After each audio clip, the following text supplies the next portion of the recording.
তো আজকের দুনিয়াতে যেমন মানুষ বিপদ থেকে বাঁচতে চায় টাকা দিয়ে, পরকালেও এই ধরনের বিপদে মানুষ পড়বে। পরকালেও মানুষের নামে মামলা মোকদ্দমা কেস কোর্ট কাচারি সব কিছু হবে। তো পরকালে যখন মানুষ বিপদে পড়বে তখনও মানুষের কাছে টাকা দিয়ে বাঁচার সুযোগ থাকবে। জরিমানা হিসেবে টাকা দিয়ে, বিভিন্নভাবে টাকা দিয়ে বাঁচার সুযোগ থাকবে। কিন্তু দুঃখজনক হলেও সত্য, ওই টাকা ওই দিন ইনস্ট্যান্ট ব্যবস্থা করা যাবে না। ইমিডিয়েট ওই সময়ে কেউ ধার কর্য হিসেবে টাকা দিবে, এটা ব্যবস্থা করার সুযোগ নাই। ওই দিন ওই টাকাই ব্যবহার করা যাবে যা দুনিয়া থেকে অগ্রিম পাঠানো হয়েছে। কেননা দুনিয়ার মানুষের কাছে জান্নাতে যাওয়ার ক্ষেত্রে ইবাদতের গ্যারেন্টি মানুষের পক্ষে দেওয়া সম্ভব নয়। কেউ উপস্থিত মাজমার বলে দিতে পারবে যে আমার বয়স যখন 10 হয়েছে তখন থেকে নিয়ে আজ পর্যন্ত এক ওয়াক্ত সালাত কাজা করিনি, এক ওয়াক্ত সালাত বাদ দেইনি, এটা মানুষের জন্য খুব কঠিন। খুব আল্লাহওয়ালা পরহেজগার মানুষ যদি বলেই ফেলে যে হ্যাঁ আমি আমার জীবনে এক ওয়াক্ত সালাতও কাজা করিনি গত 30 বছরে, গত 40 বছরে, তাহলে এটা বলা কঠিন যে ওই সালাতগুলোতে আমার পরিপূর্ণ মনোযোগ আল্লাহর সাথে ছিল, 1 সেকেন্ডের জন্য আমি দুনিয়ার কথা স্মরণ করিনি। তাহলে ইবাদতের গ্যারেন্টি মানুষ শতভাগ দিতে পারে না।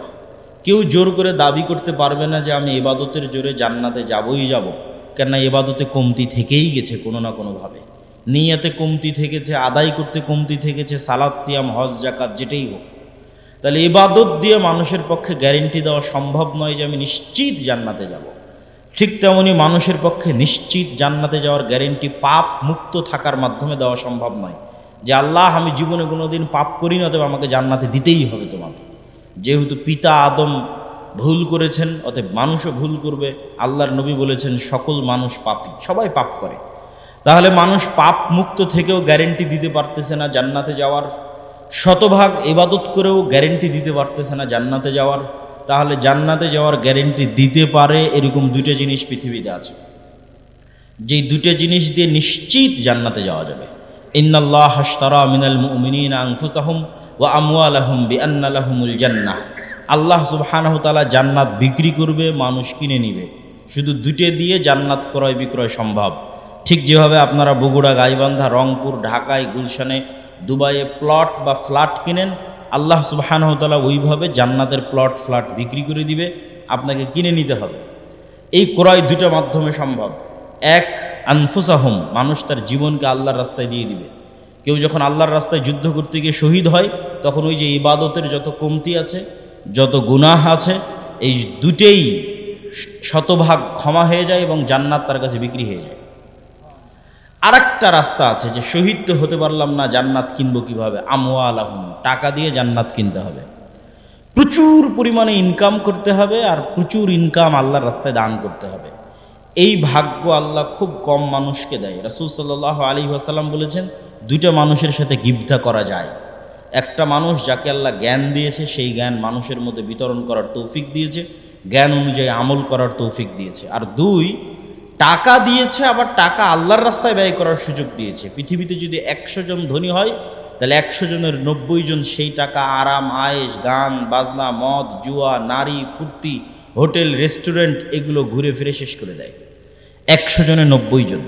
তাহলে এই মানুষ খুবই ব্যতিক্রম, যাকে আল্লাহ টাকাও দিয়েছে, আবার ওই টাকা আল্লাহর রাস্তায় ব্যয় করার তৌফিকে দিয়েছে। খুবই ব্যতিক্রম মানুষ। এই ব্যতিক্রম মানুষের কাছে জান্নাত বিক্রি হয়ে গেছে। এই জন্য টাকা অর্জনের চেষ্টা করতে হবে এবং টাকা আল্লাহর রাস্তায় দান করার চেষ্টা করতে হবে। দান এই জন্য সবচেয়ে শক্তিশালী, সবচেয়ে পাওয়ারফুল। কিয়ামতের মাঠে যত ইবাদতের কমতি আছে, যত গুনাহ আছে, যত মানুষ পাওনাদার আছে, গীবত, তহমত, অপবাদ, সবগুলোকে কাভার দিবে দান একাই। আর যদি কিয়ামতের মাঠে দেখেন আপনি গরিব মিসকিন, তাহলে তো আপনার বাঁচার কোনো রাস্তা নাই। কেন? ইবাদতও আপনার শতভাগ পূর্ণ নয়, আপনি গুনাহ মুক্তও নন, পাওনাদারেরও অভাব নেই। তখন জাহান্নামে যাওয়া ছাড়া কোনো রাস্তা নাই। অতএব কিয়ামতের মাঠে আপনার ইবাদতের কমতির রিকভার দিবে, আপনার গুনাহের রিকভারি দিবে। পাওনাদার যারা আসবে, গীবত, তহমত, অপবাদ, জিনিসপাতি মেরে নেওয়া, তাদের সবার রিকভারি দিবে আপনার দান, আপনার টাকা, যা আপনি অগ্রিম পাঠিয়ে রেখেছেন। এবং আল্লাহ সুবহানাহু তাআলার সাথে এই ক্রয় বিক্রয় কেন লাভজনক, শতভাগ লাভজনক কেন?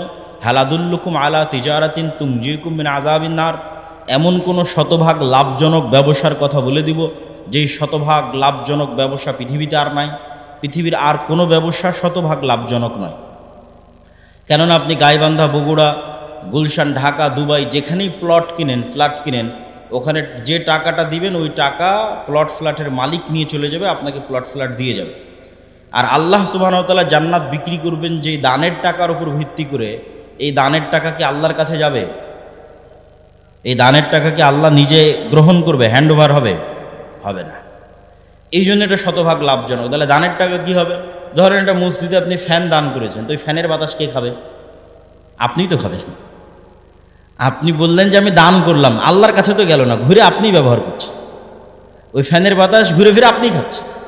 আচ্ছা ঠিক আছে, আমি মসজিদে এসি দান করলাম। ভাই কই দান করলেন? টাকা তো আল্লাহর কাছে যায়নি, এসির হাওয়া তো আপনি খাচ্ছেন। একটা বাড়িতে লাগিয়েছেন আর একটা মসজিদে লাগিয়েছেন, তাহলে তো আপনি নিজে ওই জিনিস ব্যবহার করতেছেন। ধরেন এই মাদ্রাসায় দান করলেন, তো এই মাদ্রাসায় কার ছেলে মেয়ে পড়তেছে? আপনার ছেলে মেয়ে। মাদ্রাসার টাকাতে যদি বেতন হয় তো কে বেতন নিচ্ছে? আপনারই এলাকার ছেলেমেয়ে বেতন নিচ্ছে। আল্লাহর রাস্তায় আপনি কুরবানি করলেন, কুরবানির গোস্ত তো আপনিই খাচ্ছেন, কুরবানির গোস্ত তো আপনার আত্মীয় স্বজনকেই দিচ্ছেন। তাহলে শুধু ফাও ফাও ফিরি ফিরি আপনি জান্নাত পেয়ে যাচ্ছেন। বলেন আল্লাহু আকবার। এই জন্য এটা শতভাগ লাভজনক ব্যবসা, সম্পূর্ণরূপে ফ্রি, বিনামূল্যে আপনাকে জান্নাত দিয়ে দেওয়া হচ্ছে। আপনার টাকা আপনিই ব্যবহার করতেছেন, আপনার ছেলেমেয়ের জন্য, আপনার দেশবাসীর জন্য, আপনার এলাকাবাসীর জন্য। এই জন্য আল্লাহর সাথে এই লাভজনক ব্যবসা যত বেশি করবেন, কিয়ামতের মাঠে তত ধনী অবস্থায় উত্থিত হবে। দুনিয়াতে যাদের ব্যাংক ব্যালেন্স আছে তারা হয়তো 10%, 12%, 14% সুদ, লাভ, ইন্টারেস্ট, মুনাফা, হালাল হারাম যেটাই বলেন তারা দিচ্ছে। আর আল্লাহ সুবহানাহু ওয়া তাআলা বলছে, কেউ যদি আমার কাছে জমা রাখে, আমার ব্যাংকে জমা রাখে, পরকালের ব্যাংকে জমা রাখে, তাহলে ওইটাকে আমি বাড়াতে বাড়াতে বাড়াতে বাড়াতে 700 গুণ পর্যন্ত বাড়িয়ে থাকি, চাইলে আরও বেশি বাড়াতে পারি। তাহলে কোনো লস নাই। আপনি দান করবেন 10 টাকা, কিয়ামতের মাঠে দেখবেন 10 কোটি হয়ে বসে আছে। তখন আপনাকে অনেক ভালো লাগবে যে যাক, আজকে যদি কোনো ভুল ত্রুটি ধরা পড়ে তো সেটা এই টাকা দিয়ে আমি বাঁচতে পারব। কিয়ামতের মাঠে ধনী অবস্থায় উত্থিত হতে হবে, এই জন্য টাকা উপার্জন করতে হবে, টাকা আল্লাহর রাস্তায় দান করতে হবে। আমি জানি না আপনাদের এখানে বৈঠকে দান আদায় হয়েছে কিনা, যদি আবারও কেউ যায় আমার এই কথার পরে, তাহলে আপনারা সহযোগিতা করার চেষ্টা করবেন। এই বলে আমার বক্তব্যের সামনের দিকে এগিয়ে যাচ্ছি। আজকের সংক্ষিপ্ত বক্তব্যের বিষয়বস্তু মুসলিম উম্মার অধঃপতন এবং তা থেকে উত্তরণের উপায়। মুসলিম উম্মার অধঃপতন মানে গোলামি, গোলামি মানে দাসত্ব, এবং গোলামির বিপরীতে আর একটা জিনিস হচ্ছে স্বাধীনতা এবং নেতৃত্ব। একটা আর একটার অপর পিঠ। ঠিক এই পোস্টারের এই পিঠ এরকম, আর এক পিঠ এরকম। তাহলে এক পিঠে যদি গোলামি থাকে, দাসত্ব থাকে, তাহলে অপর পিঠে আছে স্বাধীনতা এবং নেতৃত্ব। তো উম্মতে মুহাম্মাদির এখন গোলামির জিন্দিগি চলতেছে, দাসত্বের জিন্দিগি চলতেছে। মানে তারা নেতা নয়, তারা স্বাধীন নয়, তারা পরাধীন। তো এই গোলামি থেকে মুক্তির জন্য, নেতৃত্বের পথে যাত্রার জন্য, স্বাধীনতার পথে যাত্রার জন্য কি করতে পারে মুসলমানেরা, এটা খুবই জরুরি। আমরা 4টে পয়েন্টে আলোচনা করব, সংক্ষিপ্ত করে। 15 মিনিট করে করলেও 1 ঘন্টা পার হয়ে যাবে। পয়েন্ট নাম্বার 1 হচ্ছে আল ইমান বিল গায়ব। পয়েন্ট নাম্বার 2 হচ্ছে নেতৃত্বের বিকাশ। পয়েন্ট নাম্বার 3 হচ্ছে সৎ আমল। পয়েন্ট নাম্বার 4 হচ্ছে শিক্ষা ও জ্ঞান। আল ইমান বিল গায়েব, গায়েবের উপর ইয়াকিন। গায়েবের উপর যতক্ষণ ইয়াকিন তৈরি না হচ্ছে ততক্ষণ মুসলমানদের ভাগ্যের চাকা খুলবে না। একদম আদম আলাইহিস সালাতু ওয়াস সালাম থেকে নিয়ে আজ পর্যন্ত পৃথিবীর ইতিহাসে যতদিন মুসলমানেরা বিজয়ী হয়েছে, একটা রাস্তা দিয়ে বিজয়ী হয়েছে, সেটা হচ্ছে গায়েবের উপর ইয়াকিন এবং গায়েবী মদদ। এবং 2-1টা করে উদাহরণও দিব। তার আগে কোরআনের একটা আয়াত শুনুন। একদম কোরআনের শুরুতে প্রথম পৃষ্ঠায় আল্লাহ বলছেন, জালিকাল কিতাবু লা রাইবা ফীহি হুদাল লিল মুত্তাকিন। এই বই মুত্তাকিদের জন্য দিয়েছি, মুমিনদের জন্য দিয়েছি এই কোরআন। তোমরা কি জানো মুমিন কারা, মুত্তাকি কারা? আল্লাযীনা ইউমিনুনা বিল গায়ব। মুত্তাকি এবং মুমিন ওরাই যারা গায়েবে ঈমান রাখে, না দেখা জিনিসে ঈমান রাখে। আজকে এখানে আব্দুল্লাহ বিন আব্দুর রাজ্জাক উপস্থিত হয়েছে, এটা একটা হিন্দু বিশ্বাস করবে। সূর্য ডুবে গেছে, এর একটা কাফের নাস্তিকও বলবে হ্যাঁ সূর্য ডুবে গেছে, কেন এগুলো দেখা জিনিস। দেখা জিনিসে বিশ্বাসের নাম ঈমান নয়। আজ এখন এখানে ফেরেশতারাও উপস্থিত আছে, এটা হলো না দেখা জিনিস। আজ এখন এখানে যে ফেরেশতারা উপস্থিত আছে, এটার উপর কার ইমানের মাত্রা কোন লেভেলে, ও অত বড় মুমিন।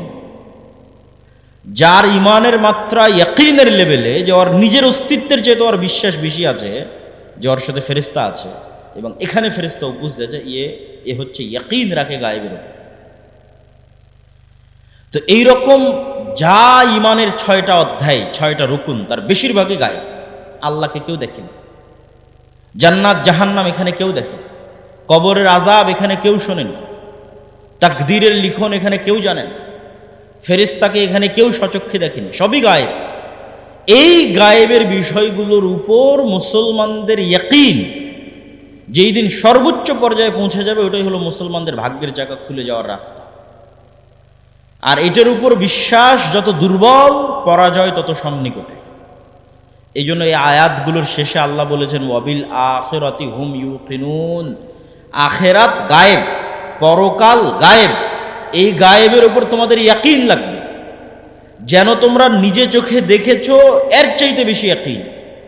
নবীদের জন্য অনেক গায়েবের পর্দা উন্মোচন করে দেওয়া হয়েছে। মালাকুত আস-সামাওয়াতি ওয়াল আরজ, আসমান জমিনের রহস্য, গায়েবের যে পর্দা, এটা প্রায় সব নবীর জন্য কিছু না কিছু উন্মোচন করা আছে। ফলত নবীদের ইয়াকিন তৈরি হয় গায়েবে। যেমন মুহাম্মদ সাল্লাল্লাহু আলাইহি ওয়াসাল্লামকে মেরাজের সফর করানো আছে, মুহাম্মদ সাল্লাল্লাহু আলাইহি ওয়াসাল্লাম স্বচক্ষে জান্নাত দেখেছে, স্বচক্ষে জাহান্নাম দেখেছে, স্বচক্ষে আসমান দেখেছে, স্বচক্ষে কবরের আযাব দেখেছে। তাহলে মুহাম্মদ সাল্লাল্লাহু আলাইহি ওয়াসাল্লামের জন্য গায়েবের পর্দা উন্মোচিত হয়ে গেছে, তার ইয়াকিন অর্জিত হয়ে গেছে। তার ইমান আমার ইমান মিলবে না। ঠিক অতীতে যত নবী চলে গেছে, তাদেরও গায়েবে ইয়াকিন তৈরি করার জন্য তাদের কিছু কিছু গায়েবের পর্দা তাদের জন্য উন্মোচন করে দেওয়া আছে। যেমন ঈসা আলাইহিস সালামের ক্ষেত্রে কোন গায়েবের পর্দা উন্মোচন করা আছে? জীবিতকে মৃত করা, এটা গায়েব। কেউ দেখেনি এখন পর্যন্ত যে জীবিত মানুষ, মৃত মানুষ জীবিত হয়ে গেছে, এটা গায়েব। কেন? কিয়ামতের দিন মৃত মানুষ জীবিত হবে, এটা এখন পর্যন্ত কেউ বাস্তবে চোখে দেখেন। এই গায়েবের পর্দা ঈসা আলাইহিস সালামের জন্য খুলে দেওয়া আছে। ঈসা আলাইহিস সালাম যে কোনো মৃত মানুষের গায়ে হাত লাগিয়ে বলবে বিইজনিল্লাহ, বিসমিল্লাহ, ও মরা মানুষ জীবিত হয়ে যাবে। এটা ওনার মুজিজা ছিল, যাতে ওনার গায়েবের উপর ইয়াকিন তৈরি হয়। এইভাবে অতীতের যেমন মুসা আলাইহিসসালাতু ওয়াসসালাম, মুসা আলাইহিসসালাতু ওয়াসসালামের পক্ষে কখনোই সম্ভব নয় যে উনি ফেরাউনের সামনে দাঁড়িয়ে দাওয়াত দিবে। কেন সম্ভব নয়? আজকে এই সাঘাটার একটা কৃষককে যদি বলি, চরের একটা কৃষককে, গাইবান্ধার যমুনার চরের একটা কৃষককে বলি যে তোমাকে দায়িত্ব দেওয়া হয়েছে ডোনাল্ড ট্রাম্পের কাছে গিয়ে দাওয়াতি কাজ করতে হবে, তো গাইবান্ধার এই চরের এই কৃষককে এটা বলা যে তোমাকে আমেরিকার প্রেসিডেন্ট ডোনাল্ড ট্রাম্পের কাছে দাওয়াতি কাজ করার দায়িত্ব দেওয়া হয়েছে, এই চরের এই কৃষক আমেরিকার প্রেসিডেন্ট ডোনাল্ড ট্রাম্পের চেয়ে যা দুর্বল, আজ থেকে 4000 বছর আগে মুসা আলাইহিস সালাম ফেরাউনের চেয়ে তার চেয়ে বেশি দুর্বল ছিল। কেন মুসা আলাইহিস সালাম ফেরাউনের চেয়ে তার চেয়ে বেশি দুর্বল? আপনাকে খুলে বলি, আপনার কাছে একদম সহজ, পানির মতো হয়ে যাবে। ধরেন এই চরের এই কৃষককে বলা হচ্ছে তুমি যাবা আমেরিকার প্রেসিডেন্টের কাছে দাওয়াতি কাজ করবা, এমতো অবস্থায় যে এর নামে আমেরিকার আদালতে ফাঁসির মৃত্যুদণ্ডপ্রাপ্ত আসামি ছিল, ফাঁসির ঘোষণা হয়ে আছে, গেলেই গ্রেফতার করে ফাঁসি দেওয়া। তো মুসা আলাইহিসসালাতু ওয়াসসালাম তখন ফেরাউনের আদালতে ফাঁসির দণ্ডপ্রাপ্ত আসামি। পয়েন্ট নাম্বার 1, কেন আপনার এই চরের কৃষকের চেয়ে মুসা আলাইহিস সালাম দুর্বল, সেটা আপনাকে বোঝাচ্ছে। পয়েন্ট নাম্বার 2, এই চরের কৃষককে বলা হচ্ছে তুমি ডোনাল্ড ট্রাম্পের কাছে দাওয়াতি কাজ করবা, এমতো অবস্থায় যে সে তার নিজের এলাকায় থাকতে পারে না, পলাতক। কত বছর থেকে? 10 বছর থেকে। ধরেন এই চরের কৃষক তার এলাকায় থাকতে পারে না, এখন পালিয়ে হয় পাকিস্তানের করাচিতে আছে, না ভারতের দিল্লিতে আছে। ওখানে ওকে বলা হচ্ছে পলাতক অবস্থায় যে তুমি তো আমেরিকার আদালতে মৃত্যুদণ্ডপ্রাপ্ত আসামি, তো তুমি এখন আমেরিকায় যাবা, গিয়ে ডোনাল্ড ট্রাম্পের কাছে দাওয়াতি কাজ করবা। কেন মুসা আলাইহিসসালাতু ওয়াসসালাম চরের এই কৃষকের চেয়ে বেশি দুর্বল? তার পয়েন্ট নাম্বার 3, মুসা আলাইহিসসালাতু ওয়াসসালামকে যখন বলা হচ্ছে তুমি যাবা ফেরাউনের কাছে, তখন উনি 10 বছর থেকে মানুষের বাড়ির কাজের লোক, মানুষের বাড়ির চাকর।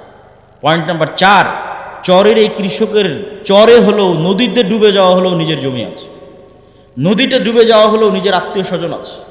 আর মুসা আলাইহিসসালাতু ওয়াসসালাম এমন গোলাম কওমের মেম্বার, এমন গোলাম কওমের সদস্য, এমন গোলাম জাতির সদস্য যার মা পরিচয় দিতে পারে না যে এটা আমার সন্তান, কেন পরিচয় দিলে জবাই করা, যার আত্মীয় স্বজন পরিচয় দিতে পারবে না যে এটা আমার আত্মীয় স্বজন।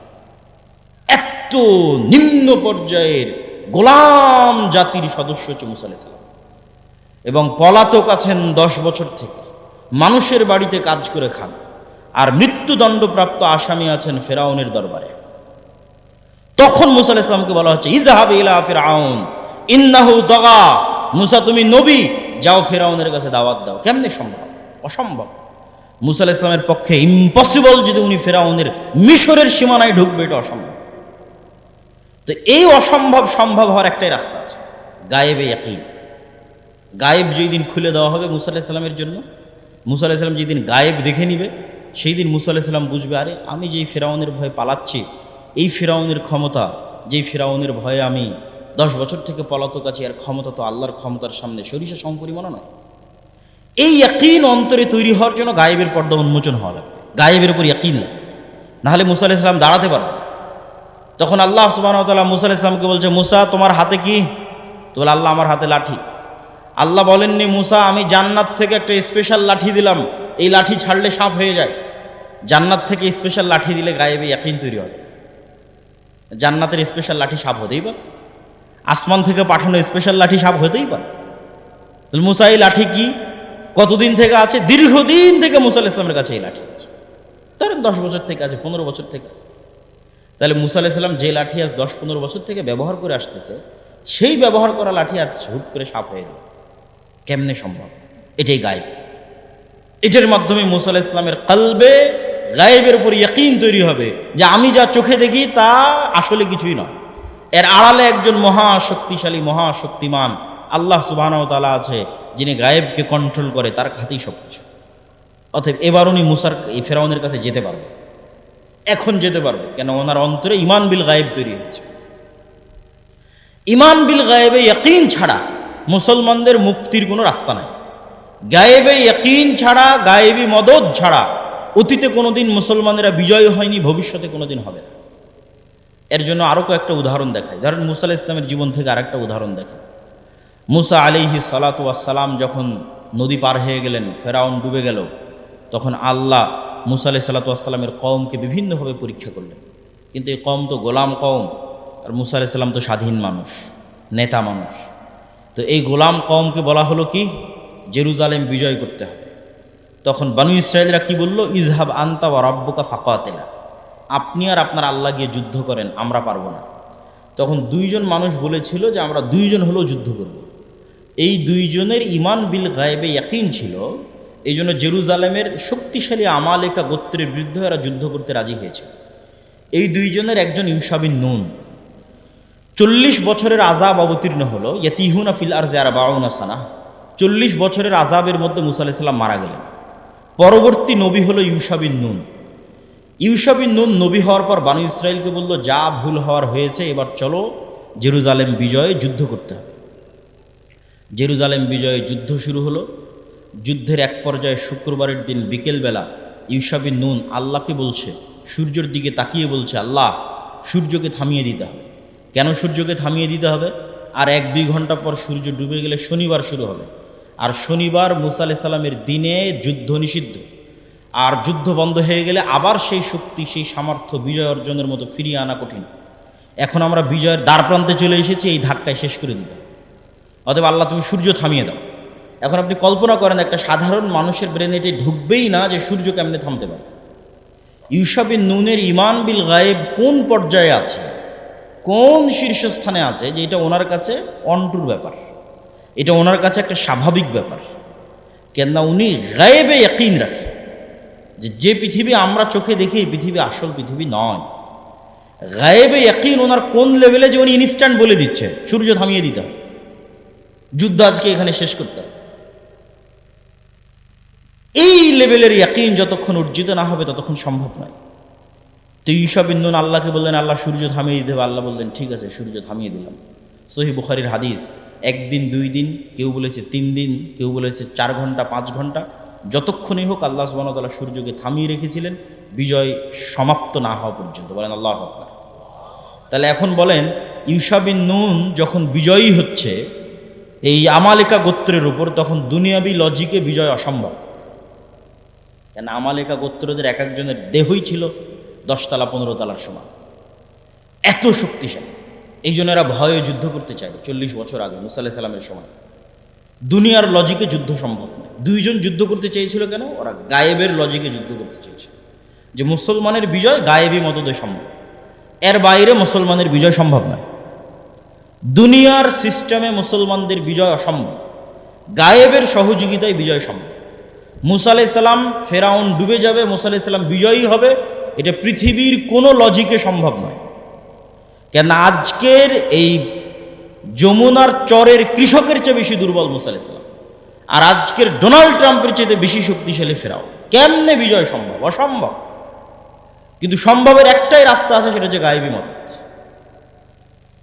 যেই দিন তালুত এবং দাউদ আলাইহিস সালাম জেরুজালেম বিজয়ের জন্য রওনা দিয়েছে, এটা আর এক যুদ্ধ রওনা দিয়েছে, সেই দিন আল্লাহ বলেছে, আজ তোমাদের পরীক্ষা করব, নদী পার হতে হবে, কেউ নদীর পানি পান করতে পারবে না। সংক্ষেপে সংক্ষেপে বলতেছে, তো নদীর পানি পান না করে পার হতে সক্ষম হয়েছে 300 জন। এই 300 বা 313 জন মানুষ সামনে এরকম হাজার হাজার মানুষ দেখে ভড়কে গেছে, যে কেমনে এই যুদ্ধ সম্ভব, যেখানে আমরা মাত্র হাতে গোনা 200-300 জন, আর আমাদের সামনে উপস্থিত হয়েছে লক্ষ লক্ষ জন। তখন আল্লাহ কোরআনে বলেছে, কাম্মিং ফিআতিন কালিলাতিন গালাবাত ফিআতান কাসীরাতাম বিইজনিল্লাহ। কত দুর্বল জাতিকে আল্লাহ তার গায়েবী মদদে বিজয় দিয়েছে, বলেন আল্লাহু আকবার। তাহলে ওই দিন দাউদ আর তালুত বিজয়ী হচ্ছে দুনিয়ার লজিকে না গায়েবী মদদে? বলেন গায়েবী মদদে। চলে আসেন আমাদের নবী মুহাম্মদ সাল্লাল্লাহু আলাইহি ওয়াসাল্লামের কাছে। মুহাম্মদ সাল্লাল্লাহু আলাইহি ওয়াসাল্লাম যেদিন বদরে, মুহাম্মদ সাল্লাল্লাহু আলাইহি ওয়াসাল্লাম যেদিন উহুদে, মুহাম্মদ সাল্লাল্লাহু আলাইহি ওয়াসাল্লাম যেদিন খন্দকে, কেউ বলতে পারবে না যে মুহাম্মদ সাল্লাল্লাহু আলাইহি ওয়াসাল্লাম ওই দিন শক্তিশালী। দুনিয়ার লজিকে মুহাম্মদ সাল্লাল্লাহু আলাইহি ওয়াসাল্লাম সেদিন দুর্বল। খন্দক যেদিন ঘেরাও করে রেখেছে, ওই দিন 10,000 সমগ্র আরবের, মক্কা সহ সমগ্র আরবের সকল গোত্র একত্রিত হয়ে, এই জন্য এই যুদ্ধের নাম আহজাব, মানে এখানে বিশাল জোট তৈরি হয়েছে। হাজামাল আহজাব, সারা আরব একত্রিত হয়েছে মদিনাকে মাটির সাথে মিশিয়ে দেওয়ার জন্য। আর ওই দিন মদিনায় মুহাম্মদ সাল্লাল্লাহু আলাইহি ওয়াসাল্লামের সাহাবীদের সংখ্যা 700 থেকে 1000। আর মদিনার মধ্যে যারা ইহুদি গোত্র আছে 3টে, তারা ভিতর থেকে গাদ্দারি করে আছে, বাহিরের কাফের মুশরিকদের সাথে চুক্তি করে আছে যে তোমরা কোনো মতে মুহাম্মদকে পরাজিত করো, লাস্ট টাইমে যা সহযোগিতা করা লাগবে মদিনার ভিতর থেকে সকল সহযোগিতা আমরা করব। ভিতরে শত্রু, বাইরে শত্রু। দুনিয়ার লজিকে বদরের যুদ্ধে বিজয় সম্ভব নয়, দুনিয়ার লজিকে অহুদের যুদ্ধে বিজয় সম্ভব নয়, দুনিয়ার লজিকে খন্দকের যুদ্ধে বিজয় সম্ভব নয়, নবী মুহাম্মাদের জন্য সম্ভব নয়। আমরা তো বহু দূরের কথা, নবী মুহাম্মদ সাল্লাল্লাহু আলাইহি ওয়াসাল্লাম দুনিয়াবী শক্তি দিয়ে বিজয় অর্জন করতে পারবে না। তো মুহাম্মদ সাল্লাল্লাহু আলাইহি ওয়াসাল্লাম বদর, উহুদ, খন্দকে বিজয়ী হয়েছে কিসের মদদে? গায়েবী মদদে। একমাত্র যুদ্ধ, যেই যুদ্ধে সাহাবীরা মনে করেছিল যে আমরা দুনিয়াবী দিক থেকে শক্তিশালী আছি, এই যুদ্ধের নাম হুনাইনের যুদ্ধ। হুনাইনের যুদ্ধে মক্কা বিজয়ের পরে যুদ্ধটা হয়েছিল, অনেক নতুন মুসলমান হয়েছে, যুদ্ধের মাঠে দেখা গেছে কাফেরদের সংখ্যা কম, মুসলমানদের সংখ্যা অনেক বেশি। তো সাহাবীদের মধ্যে দুনিয়ার উপর ভরসা চলে এসেছে। বদরে, উহুদে, খন্দকে ভরসা ছিল আল্লাহর উপর, গায়েবী মদদের উপর। আর হুনাইনে যখন দেখেছে সংখ্যা বেশি, তখন ভরসা কিসের উপর? দুনিয়ার উপর। যখনই ভরসা শুরু হয়েছে দুনিয়ার উপর, পরাজয় শুরু হয়েছে। ইতিহাস পড়ে যাবে, হুনাইনে শুরুর দিকে ছিল পরাজয়, জিততে পারে। যখন মুহাম্মদ সাল্লাল্লাহু আলাইহি ওয়াসাল্লাম তার ঘোড়া থেকে লাফ দিয়ে বললেন, আনা ইবনু আব্দুল মুত্তালিব আনান নাবিয়্যু লা কাযিব, আরে আমাকে চিনো, আমি আব্দুল মুত্তালিবের ছেলে, আমাকে চেনো, আমি কোনো মিথ্যুক নবী নই। কোন মাইকে গান বাজছে দেখো তো? কোনো মাইকে কেউ FM ধরে আছো নাকি?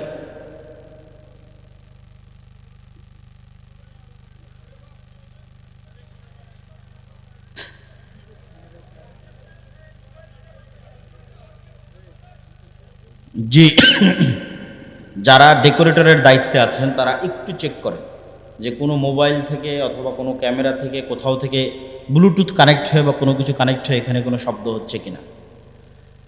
তো আমরা বলছিলাম মুহাম্মদ সাল্লাল্লাহু আলাইহি ওয়াসাল্লামের কথা, যে একমাত্র যুদ্ধ, যেই যুদ্ধে মুসলমানদের সংখ্যা বেশি ছিল, কাফেরদের সংখ্যা কম ছিল, ওই যুদ্ধে পরাজিত হয়ে যাচ্ছিল। যখন আবার ভরসা গায়েবের উপর চলে গেছে, তখন আবার বিজয় শুরু হয়েছে। তো সারমর্ম সামারি কথা কি? আরও দুটো যুদ্ধের কথা শুনে রাখা। সুলতান সালাহুদ্দিন আইয়ুবী যখন হিত্তিনের যুদ্ধে জেরুজালেম বিজয় করবে, তখন ইউরোপের ক্রুসেডারদের চেয়ে সালাহুদ্দিন আইয়ুবী দুর্বল। আইনে জালুতে যখন জহিরুদ্দিন আল বেরবাস হালাকু খা চেঙ্গিস খাঁকে পরাজিত করবে, তখন হালাকু খা চেঙ্গিস খাঁর সামনে দাঁড়াতে পারবে এরকম পৃথিবীর কোনো সেনাবাহিনী ছিল না। মুসলমানদের রাজধানী বাগদাদকে মাটির সাথে মিশিয়ে দিয়ে মিশরে গেছে হালাকুকা চেঙ্গিস খান। কে আর দাঁড়াবে? আব্বাসীয় খলিফারায় দাঁড়াতে পারেনি, কে দাঁড়াবে? কিন্তু জহিরুদ্দিন আল বেরবাস তখন দুর্বল, হালাকুকা চেঙ্গিস খান শক্তিশালী। তাহলে যত বিজয় মুসলমানদের ইতিহাসে সংঘটিত হয়েছে, একটা বিজয়ও মুসলমানেরা শক্তিশালী অবস্থায় বিজয়ী হয়েছে, দুনিয়ার লজিকে বিজয়ী হয়েছে, এটা নাই ইতিহাসের কথা। একদম নবীদের থেকে শুরু করে আজ পর্যন্ত, মোহাম্মদ সাল্লাল্লাহু থেকে শুরু করে আজ পর্যন্ত, বরং প্রত্যেক বিজয়ে দুনিয়ার লজিকে মুসলমানেরা দুর্বল, বিজয়ী হয়েছে গায়েবী মদদে। এই জন্য গায়েবের ওপর ইয়াকিন লাগবে। গায়েবের একটা ছোট্ট পয়েন্ট বলে আমরা বক্তব্যের দ্বিতীয় পয়েন্টে চলে যাই।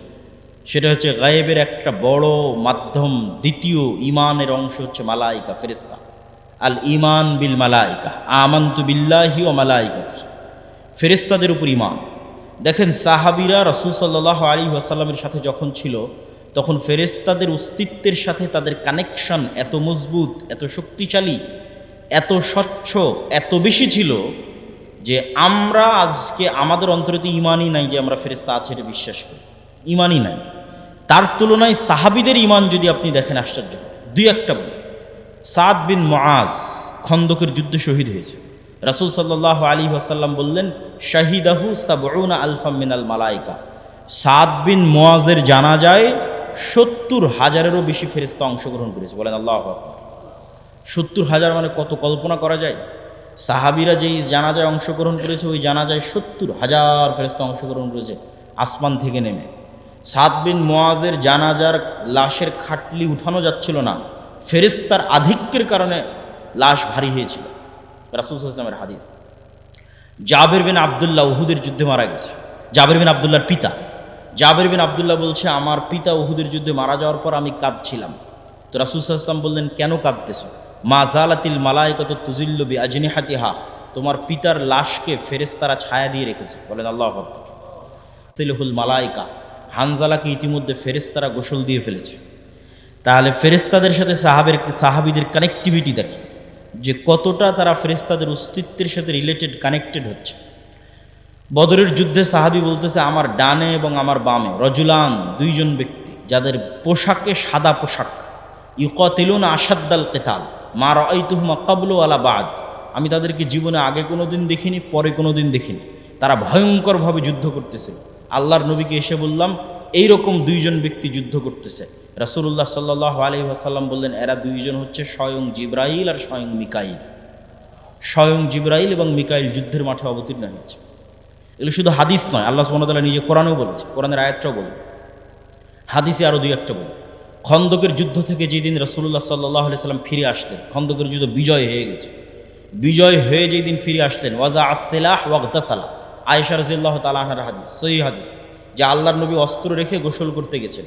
ইতিমধ্যে জিবরাইল উপস্থিত হয়ে আল্লাহর নবীকে বলছে, ফেরেশতারা এখন পর্যন্ত অস্ত্র রাখেনি, আপনি কেন অস্ত্র রেখেছেন?